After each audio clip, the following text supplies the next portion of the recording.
Benham is the leading BMW leader in the West Midlands. The company's new building was specially designed with a large showroom, with ample space for vehicles. 2 Hänel Lean-Lifts installed in the service center and parts depot provide space for ongoing business growth. A special feature is the second access point on one of the lift systems, which connects the depot with workshop area.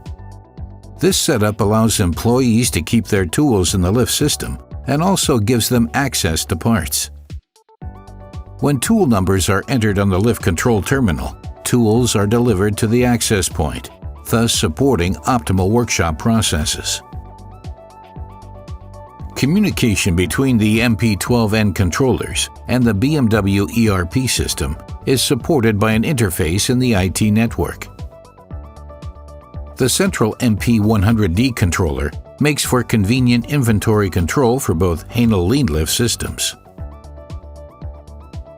Orders are sent to the lifts via FTP, and scanning a specially developed barcode starts the automatic transport of containers with the requested parts to the access point for retrieval. BMW Benham especially appreciates the reliability and performance of the Hänel storage solution. Another advantage is space savings, combined with a controlled inventory of various parts and tools.